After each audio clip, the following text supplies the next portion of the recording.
কুরআনুল কারীম সহিহ শুদ্ধ তিলাওয়াত ওযু কেমনে করা লাগে, কোন কারণে ওযু ভাঙ্গে, এই প্রাথমিক ধারণা শিক্ষা তার হয়ে যায়।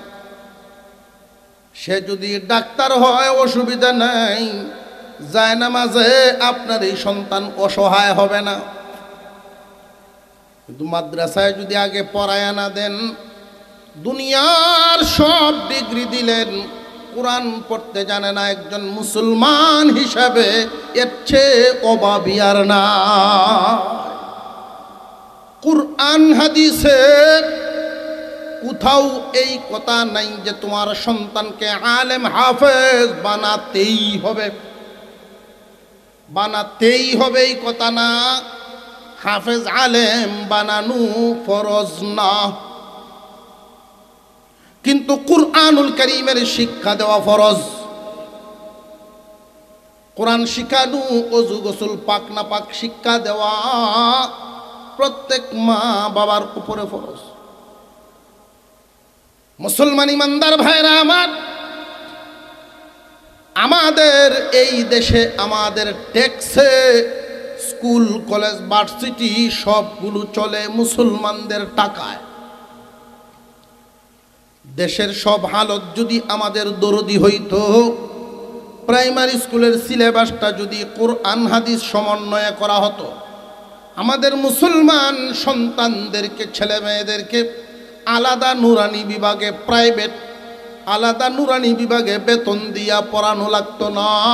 ক্লাস 1 থেকে 5 পর্যন্ত প্রাইমারি স্কুলে যদি হাফেজ কারি আলেম নিয়োগ থাকতো শিক্ষক, অটোমেটিক ক্লাস 5 পর্যন্ত পড়লে সহিহ শুদ্ধ কোরআন শিক্ষাও হয়ে যাইত। সন্তান জন্ম নেওয়ার আগেই মা বাবার কাছে পাওনা শুরু হয়। সন্তানের 1 নাম্বার দাবি, আব্বা মা আমাকে বৈধ সম্পর্কের মাধ্যমে জন্ম দিবা, অবৈধভাবে জন্ম দিও না। বৈধ সম্পর্কের মাধ্যমে আমাকে জন্ম দিবা, অবৈধভাবে আমাকে জন্ম দিও না। প্রশ্ন করতে পারেন, হুজুর সবাই তো বৈধ সম্পর্কের মাধ্যমে জন্ম দেয়, অবৈধভাবে কে জন্ম দেয়? শুরু হয়ে গেছে আমাদের দেশে, শুরু হয়ে গেছে এমন শয়তানি কাজ। খুব খেয়াল করে শুনবেন, বিবাহ হয় পরে, সন্তান হয়ে গেছে আগে, বাচ্চা হয়ে গেছে আগে, বিয়ে হয় পরে, এমন নজির জমিনে আছে না নাই? ইয়ং জেনারেশন বেশি জানার কথা। মিডিয়া পাড়া সরগরম, বাচ্চা হইছে আগে, বিয়ে হয় পরে, এমন রূপ বাংলাদেশে ঢুকে গেছে। খুব সাবধান, খুব সাবধান। বাচ্চার 1 নাম্বার পাওনা, মা বাবা তোমরা আমাকে জন্ম দিবা বৈধ সম্পর্কের মাধ্যমে, অবৈধভাবে না। অনেক মানুষের অবৈধ সম্পর্ক হয়ে যায়, এরপরে বিয়ে হয়। হয়নি না? হয় না? জায়েজ না হারাম?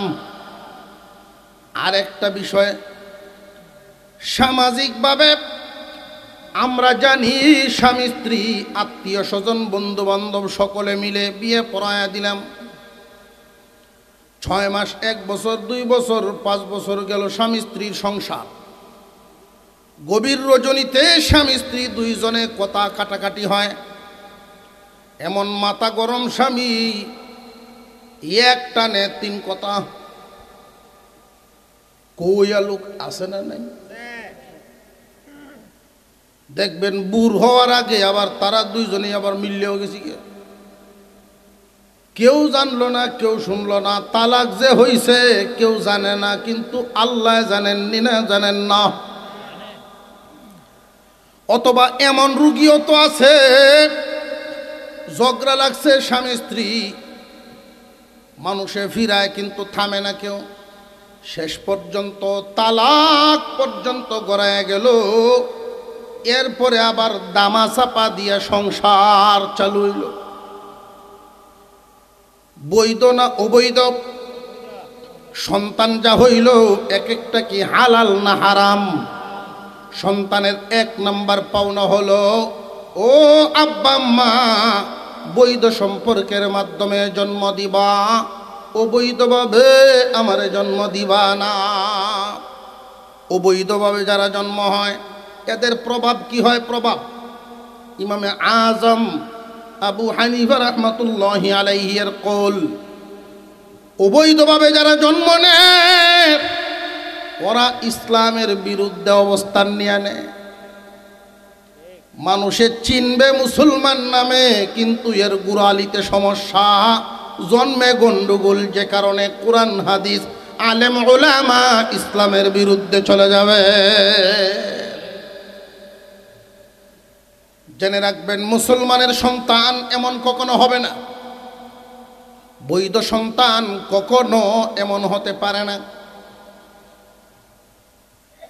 ইমামে আজম আবু হানিফা রাহমাতুল্লাহি আলাইহির কওল, মতামত এটা, সন্তানের এক নাম্বার পাওনা আব্বা আম্মা বৈধভাবে জন্ম দিবা, অবৈধভাবে আমাকে জন্ম দিও না। মা বাবার কাছে দুই নাম্বার পাওনা, বৈধভাবেই যে জন্ম দিবা, এমন একজন মহিলার ঘরে আমারে জন্ম দিবা গো আব্বা, তোমার কাছে আমার দাবি। বাবার কাছে সন্তানের, বাবার কাছে সন্তানের দাবি, একজন নেককার দিনদার মার কুলে আমারে জন্ম দিবা। আমাকে জন্ম দেওয়ার ক্ষেত্রে আমার মা নির্ধারণ করবা দিনদার দেইকা। তুমি তোমার মনের খাহেশ পূরণ করতে গিয়া শুধু সুন্দর চামড়া দেখলা, কোনো গুণাবলী দেখলা না, এতে সন্তানের হক আদায় হইল না। সন্তান যেন নেককার হয়, দিনদার হয়। সন্তানের দ্বিতীয় পাওনা আব্বা আম্মা দিনদার এবং নেককার একজন বিবি নির্ধারণ করবা, আগে জন্ম দিবা পরে। মার গর্ভে যখন সন্তান চলে আসবে, দুইজনের মিলনের মাধ্যমে আরেকজনের জন্ম হয়, এটাই আল্লাহর কুদরতের নিয়ম। মহান আল্লাহ পাক রব্বুল আলামিন মানব জাতি বৃদ্ধি করেন, দুইজনের মিলনের মাধ্যমে আরেকজনের জন্ম দেন। আল্লাহর পয়গম্বর বলেন, দুইজনে মিলে জন্ম দিবা, তৃতীয় জন যেন শামিল হতে না পারে। তৃতীয় জন কেটা? আল্লাহর পয়গম্বর শুনায়া দিলেন যে সে হইল শয়তান। শয়তান শামিল হইতে চায়, এই জন্য নবীজি দুয়া শিখায়া দিলেন, আল্লাহুম্মা জান্নিবনিশ শাইতান ওয়া জান্নিবিশ শাইতানা মা রাযাকতানা। দোয়া শিখতে শিখতে যদি সময় লাগে, শিকার মধ্যে থাকবা আর এই পর্যন্ত আউযু বিল্লাহি মিনাশ শাইতানির রাজিম পড়বা, আল্লাহর কাছে শয়তানের ক্ষতির থেকে ফানা চাইবা। এক নাম্বার নেককার বিবি একজন নির্ধারণ করা, গুণী মহিলা। দুই নাম্বার বৈধ সম্পর্কের মাধ্যমে জন্ম দিবা, অবৈধভাবে না। তিন নাম্বার দুইজনে মিলে জন্ম দিবা, শয়তানের থেকে আল্লাহর কাছে আশ্রয় চাইবা। মার গর্ভে সন্তান যখন চলে আসে, মার কাছে সন্তানের দাবি, মাগো বেপর্দা বেহায়া মহিলার মতো চলবা না, কারণ তোমার চাল চলনের আসর আমার উপরে পড়বে। এর বাস্তব প্রমাণ খেয়াল করবেন। মা যদি লাজুক হয়, পর্দায় তাকে সন্তানটা লাজুক হবে। মা যদি বেহায়া হয়, বেপর্দা হয়, সন্তানটাও নির্লজ্জ হয়। খেয়াল করে দেখবেন, কোনো পরিবারে যদি 5 জন সন্তান থাকে, বড়টার মতো গুণী অন্যটা হয় না। বড়টার মতো গুণী অন্যটা হয় না কেন জানেননি? বড়টা যখন মার গর্ভে আসে, মার মাথায় কাপড় থাকতো নতুন বউ, দিন যত যায় পুরান হয়, লজ্জাও কমে যায়, এর প্রভাব সন্তানের উপরে পড়ে। মা তুমি যেমন, সন্তানের আসর হবে তেমন। পৃথিবীর ইতিহাসে কোনো খারাপ নারীর ঘরে আল্লাহ নবী পয়গম্বর দেন নাই।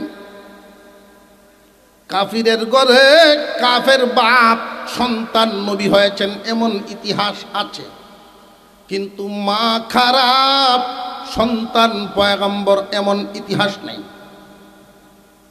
মা তুমি বড় দৌলত, মানব জাতির ইজ্জত সম্মান, তোমার চাল চলনের আসর সন্তানের উপরে পড়বে। যেই দিন সন্তান ভূমিষ্ঠ হবে, সন্তান ভূমিষ্ঠ হওয়ার মুহূর্তটা খুব খেয়াল করবেন।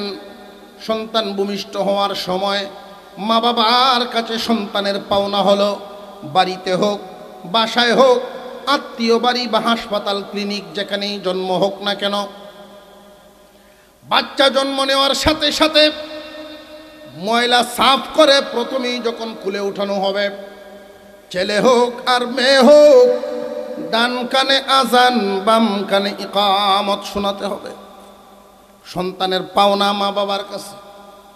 যেই মা বাবায় সন্তানের পাওনা আদায় করে না, সন্তান বড় হয়ে মা বাবার পাওনা আদায় করতে চায় না। যেই মা বাবায় সন্তানের পাওনা আদায় করবে, ইনশাল্লাহ অটোমেটিক সন্তান বড় হয়ে মা বাবার পাওনা আদায় করবে। এক নাম্বার কাজ, ডান কানে আজান বাম কানে ইকামতের শব্দগুলো শোনায়া দেওয়া। আল্লামা আশরাফ আলী থানভী রহমাতুল্লাহি আলাইহি উনার কিতাব কসদুস সাবিলের মধ্যে উল্লেখ করেন, রে উম্মতে মুহাম্মাদি, এই আজান ইকামতের নামাজ নাই। সন্তানের কানে যেই আজান ইকামত হবে, এই আজানের নামাজ নাই, আর জানাজার নামাজের আজান নাই। আসেনি? এই যে আজান ইকামত দেওয়া হলো, মুসলমানের সন্তানকে বুঝিয়ে দেওয়া হলো, ওরে মুসলমানের সন্তান ছেলে হোক আর মেয়ে হোক, তারে সাবধান করা হয়, আজান ইকামত হয়ে গেছে, জামাত শুধু বাকি। আজান ইকামত হয়ে গেছে, জামাত শুধু বাকি। খুব সাবধানে জীবন যাপন করবা, আল্লাহকে বড় মনে করে জীবন যাপন করবা, মন চাহি জীবন যাপন করবা না। 7 দিন যখন বয়স হয়ে যায়, 7 দিনের সময় বাচ্চার মাথা মুন্ডানো, মাথা কামানো, মাথাটা কামাইয়া চুলগুলো শুকনা চুল ওজন দিয়া, ওজন বরাবর স্বর্ণ অথবা রূপা আল্লাহর রাস্তায় সদকা করা। সন্তানের পাওনা মা বাবার কাছে। যেই মা বাবা এই হকগুলো আদায় করবে, সন্তান বড় হয়ে মা বাবার পাওনা আদায় করবে। যেই মা বাবায় সন্তানের পাওনা আদায় করে না, সন্তান বড় হইয়া মা বাবার হক আদায় করতে চায় না। 7 দিনের সময় চুল ওজন দিবেন, মাথার চুলটা কামাইয়া চুলটা ওজন দিবেন, ওজন দিয়া ওজন বরাবর স্বর্ণ অথবা রূপা আল্লাহর রাস্তায় সদকা করা। 7 দিনের সময় সুন্দর একটা নাম রাখা, ছেলে হোক আর মেয়ে হোক, এমন একটা নাম রাখা যেই নামটা শুনলেই বোঝা যায় মুসলমানের সন্তান। যেই নামটা শুনলেই বোঝা যায় মুসলমানের সন্তান। আধুনিকতার বাতাস লাগার কারণে, আধুনিকতার বাতাস লাগছে, এমন জুইতের নাম রাখে, হিন্দু মুসলিম পার্থক্য করার কোনো সুযোগ নাই। আমার খেদমত করছে অপরিচিত এক ছেলে, ওই এলাকায় হিন্দু মুসলমান সব আছে। আমি যদি তারে জিগাই যে বাবা তুমি মুসলমান না হিন্দু, কষ্ট তো হইতে পারে। এইভাবে জিজ্ঞাসা না করে আমি তারে জিগাইছি, তোমার নাম কি? তা আমার নাম স্বপন। স্বপন শুনিয়া মুসলমানেও রাখে, হিন্দু বাংলা শব্দ স্বপন। চিন্তা করলাম দেখি আর বাপের নাম খুঁজে নি ভাই, আগের নাম তো কিছু সাইজ আছে।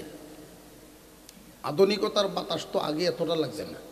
তোমার আব্বার নাম কি? তা আব্বার নাম রতন, বাপের নাম স্বপন, হ্যার নাম স্বপন, বাপের নাম রতন, দুইটাই এক সাইজের। তোমার কোনো বোন নাই? জি হুজুর আমার এক বোন, হ্যার নাম বৃষ্টি। বাবা তুই মাফ করে দে আমার, তুই হিন্দু মুসলিম যাও হইতে থাক। এমন জুইতের নাম, নাম শূন্য হিন্দু মুসলমান পার্থক্য করার কোনো সুযোগ নেই। মা বাবার কাছে সন্তানের পাওনা এমন একটা নাম রাখবে যেই নামটা শুনলেই বোঝা যাবে মুসলমানের সন্তান। বন্ধু মহলে যাবে, বিভিন্ন প্রতিষ্ঠানে পড়াশোনা করবে, এই নামের যদি প্রশংসা হয় তার মনটা মা বাবার প্রতি সম্মান বেড়ে যাবে। আমার আব্বা আম্মা মূর্খ হইলেও আমারে সুন্দর একটা নাম রেখে দিছেন। কারণ এই সময় যদি 7 দিনের বাচ্চা এরা যদি মেন্টাল কইয়াও ডাকেন, প্রতিবাদ করতে পারবো? মেন্টালি বড় হইব। যে যে নামে বড় হয় এই নাম পাল্টানি বড় কঠিন হয়, নামের আসর মানুষের উপরে পড়ে যায়। আল্লাহর রসুল যখন হিজরত করে মদিনায় গেলেন, একজন মহিলা রসুলের দরবারে এসে বলেন, ওগো নবী, আমি শারীরিক মানসিক উভয়ভাবে অসুস্থ থাকি, আপনি আমার জন্য একটু দোয়া করে দেন। আল্লাহর রসুল বলেন, তোমার নাম কি? আমার নাম মারিজা। রসুল বলেন, নামের অর্থই তো বেটি রুগী। মানুষে তোমার রুগী রুগী ডাকতে ডাকতে এর আসর হয়ে গেছে। তোমার নাম আজ থেকে সালিমা প্রচার করে দেও। 3 মাস পরে নবীজির দরবারে এসে এই মহিলা বলেন, আমি শারীরিক এবং মানসিক উভয়ভাবে সুস্থ হয়ে গেছি। 7 দিনের সময় একটা নাম রেখে দেওয়া, এমন একটা নাম যেই নাম শুনলেই বোঝা যায় মুসলমানের সন্তান। 7 দিনের বেলা আকিকা করা, আকিকার মাসআলা কুরবানির মতো ধনী গরিব সবাই খাইতে পারে। কুরবানির যেই মাসআলা আকিকার একই মাসআলা, তবুও যখন করবেন আলেমদের সাথে পরামর্শ নিয়ে নেবেন।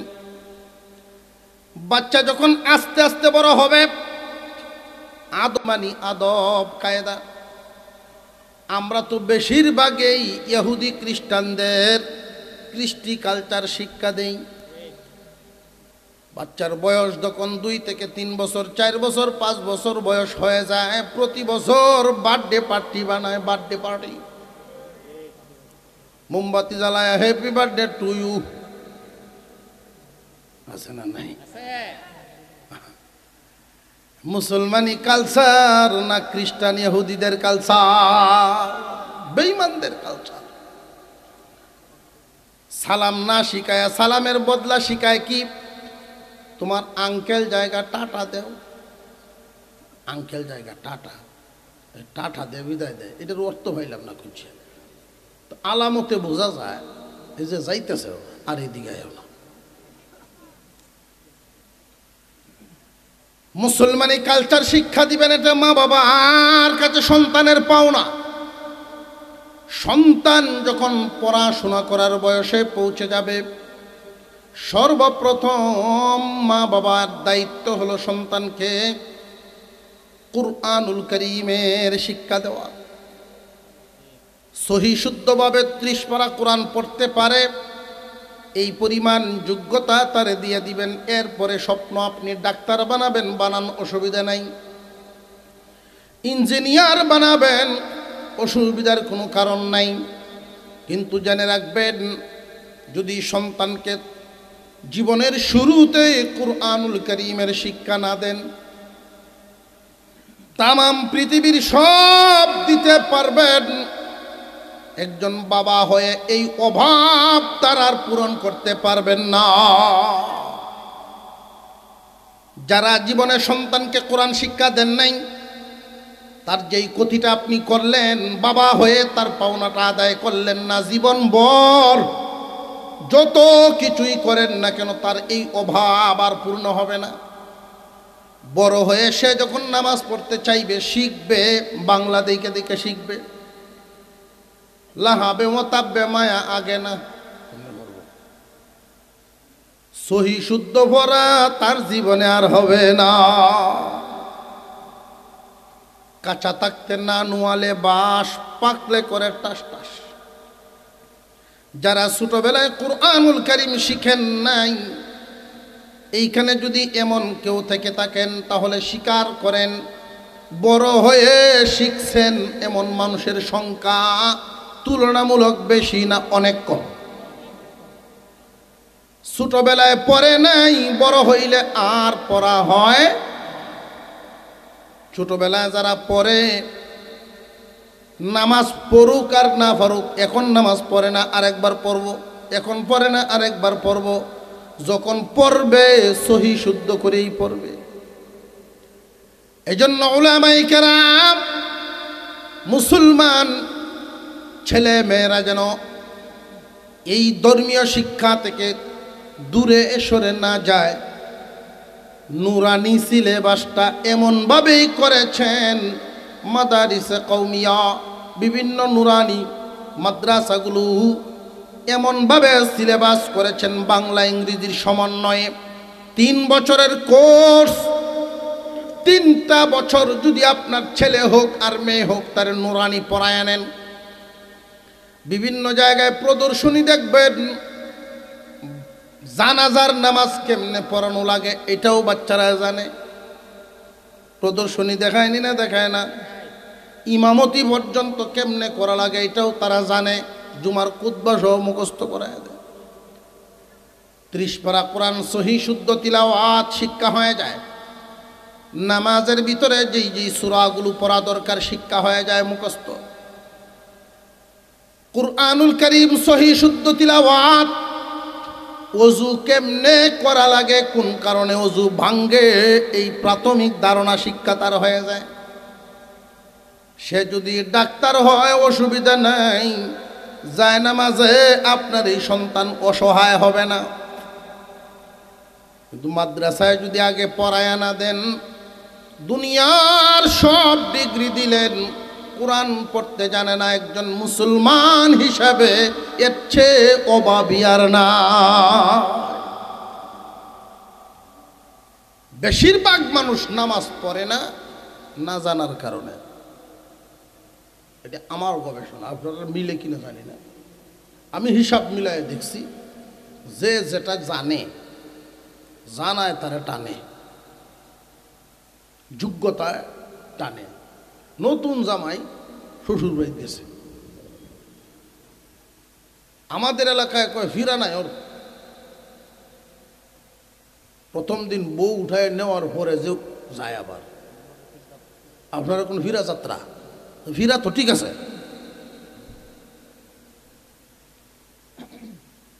এই ফিরা যাত্রা যখন গেছে জামাই, জামাই কি খুব পুরাতন হয়ে গেছে না নতুন হই? খালি রুমাল ডান্ডে মুক্ত লামছে, আর তো সব ঠিক আছে। হঠাৎ গভীর রাত্রে জামাই ঘুম ভাঙিয়ে গেছি। তো নতুন বউ জিজ্ঞাসা করে, কি ব্যাপার, আপনার ঘুম আসতেছে না, কারণ কি? কারণ নতুন বউ তো তার সকল অভ্যাস এখনো জানছে না, তার সকল গুণাবলী দুষ্গুণ জানছে না এখনো। 2 দিনে কি জানবো? এই জন্য নতুন বউ জামাই এদেরকে 40 দিন একসাথে রাখতে হয় দুষ্গুণ জানার জন্য। এটা আরেকটা অধ্যায়, শরীয়তের মাসালা। এটা জিজ্ঞাসা করে, কি ব্যাপার আপনার, কি হইলো, ঘুমে ধরে না? কই যে একটা বাঁশির সুর শোনা যায়, এটা করতে হয়। আপনি সুর দিয়ে কি করতেন? আমি হেনু যাইতাম, 2টা হু দিতাম এর বাঁশিটা। অর্থাৎ এও বাঁশি জানে, এও বাঁশি বাজাইতো জানে, জানায় কেমন টানা টানে। হয় না, যখন যেত না, ছোট্ট একটা খাল আছে, নৌকা নাই, আমি সাঁতরা যাইব। নতুন জামাই এরপরে হেন যাইতে চায়। জানা এমন এক জিনিস, ছেলে মেয়ে 4-5টা আল্লাহ যারে যেটা দেয়।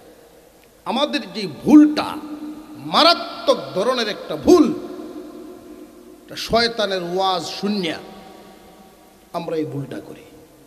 শয়তানের ওয়াজ কি? শয়তান আবার দুই ধরনের, একটা জিন শয়তান, একটা মানুষ শয়তান। এই শয়তানের ওয়াজ হইল মাদ্রাসাত ফরাইবা, সার্টিফিকেটও নাই, চাকরিও নাই। এই ওয়াজ হুনিয়া মা বাপের কলজাত কামু মারিয়া বসে, চাকরিও নেই, সার্টিফিকেটও নাই, আমার ভূত খাইব গীতা করিয়া। শয়তানের এই ওয়াজ শুনিয়া মাদ্রাসার নামই শুনতে পারে না। 4-5 জন সন্তান যা আছে কেউরে আর দিল না এই লাইনে। এতে করে কি লসটা হইল খেয়াল করেন। আমরা 2 মিনিটের জন্য হিসাবটা মিলাই এই শয়তানের ওয়াজ শুনলে কি হারাইলাম আর কি পাইলাম।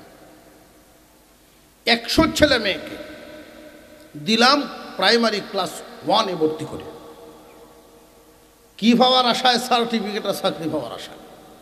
আর পরকাল বাদ দিলাম।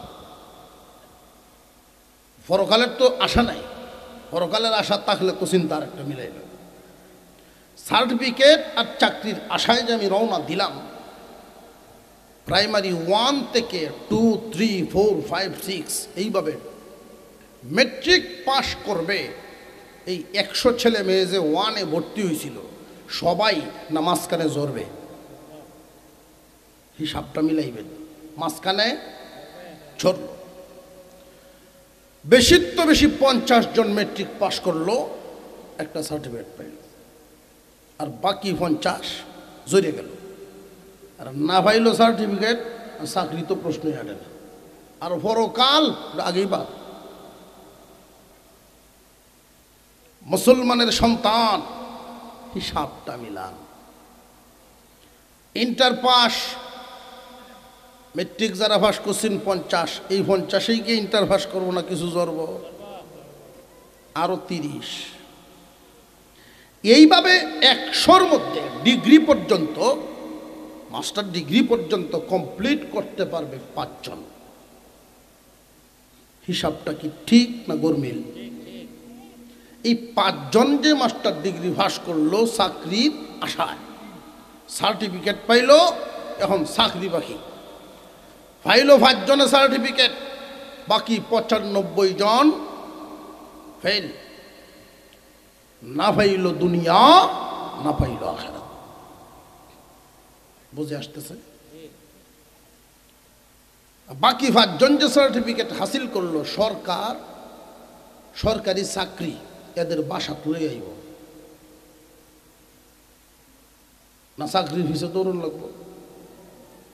সার্টিফিকেট হাসিল করলো, দৌড়াদৌড়ি করিয়া বাপের কাছে ফুটে আইসা সংবাদ দেয়, আব্বা সংবাদ একটা পাইছি চাকরির, তবে এমনি হইতো না।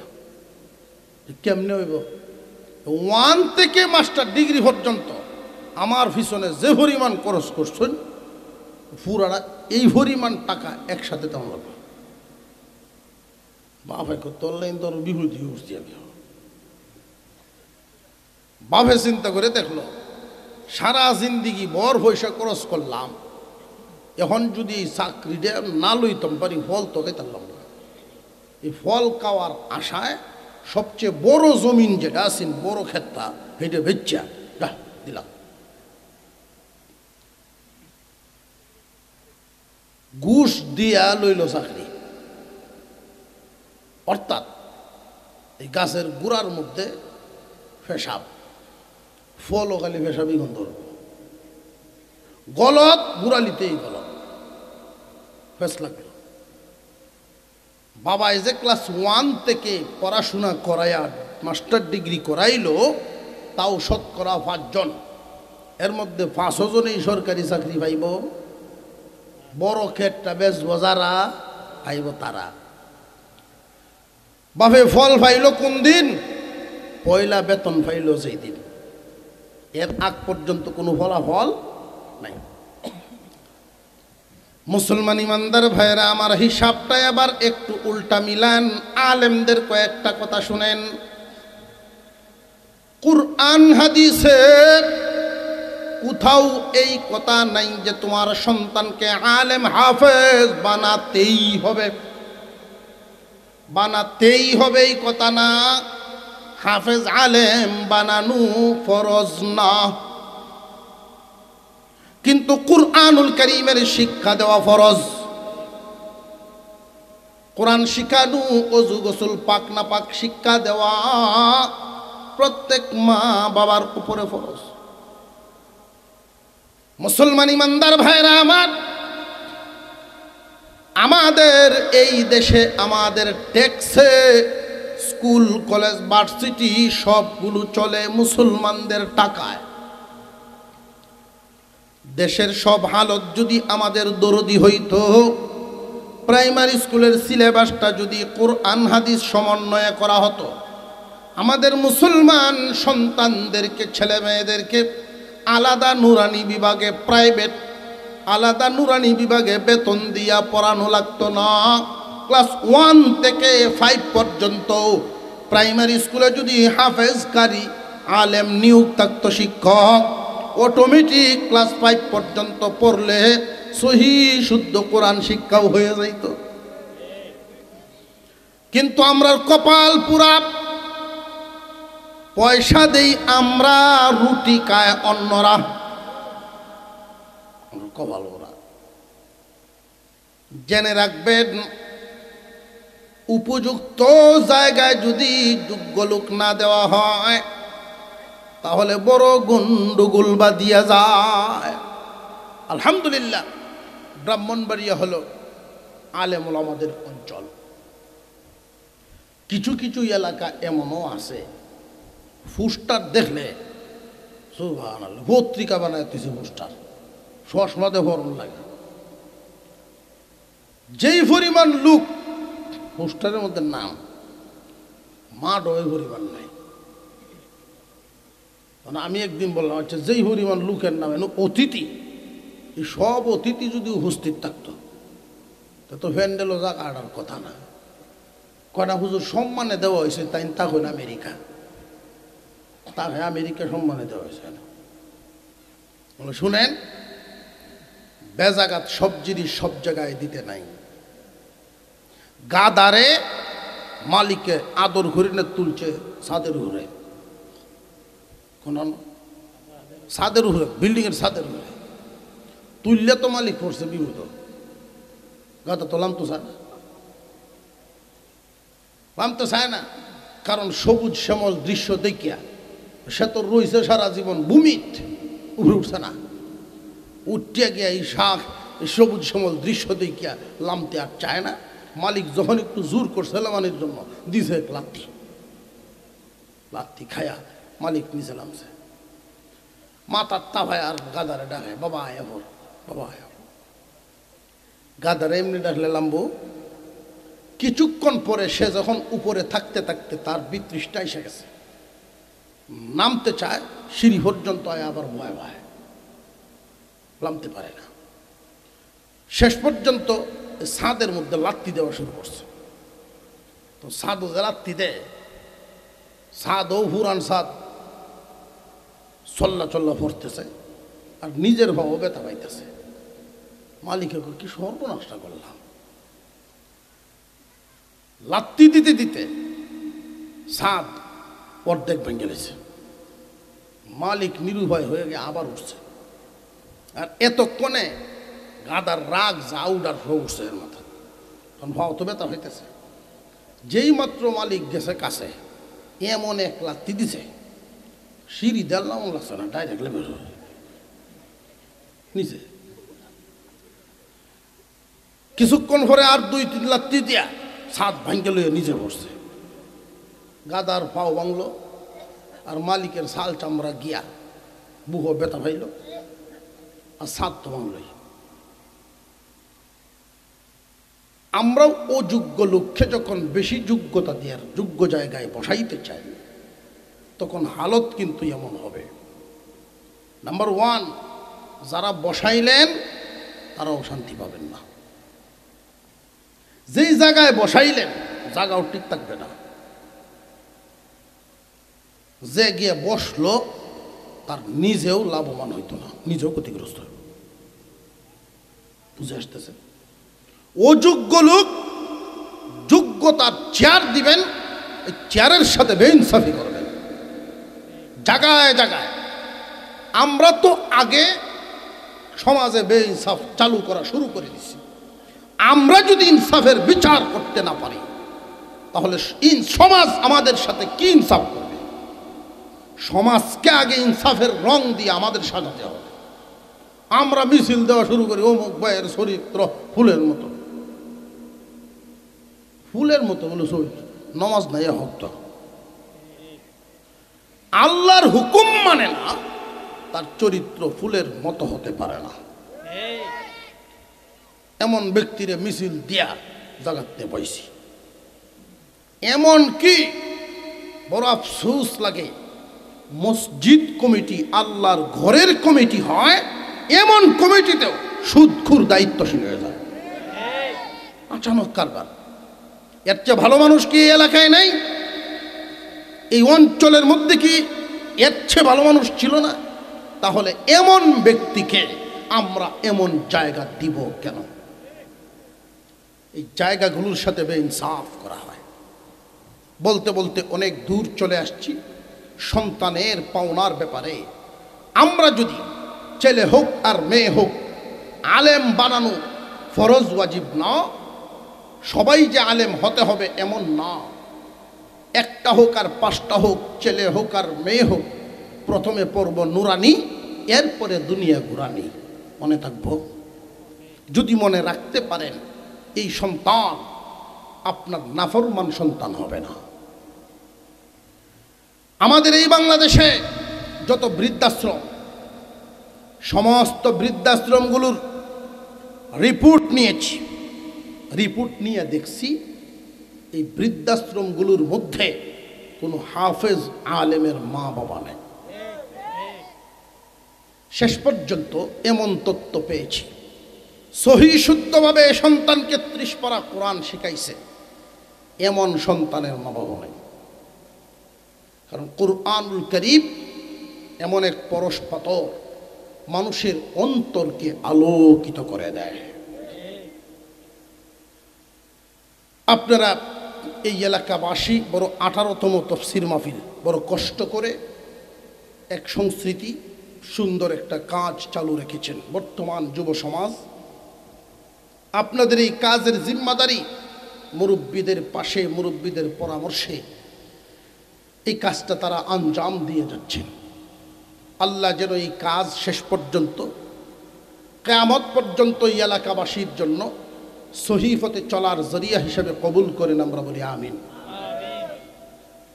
প্রতি বছর এই মাহফিল হোক আল্লাহ এবং রসুলের সন্তুষ্টির জন্য।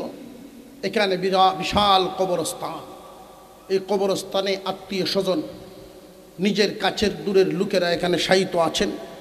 এই কবরস্থানের মুর্দে গানের জন্য দোয়া হবে। যার যার তৌফিক অনুযায়ী আগামী বছরের মাহফিলের জন্য একটা স্বীকৃতি আপনাদের কাছ থেকে নেওয়া। প্রতি বছর এই মাহফিলটা হোক, আমরা চাই কি চাই না?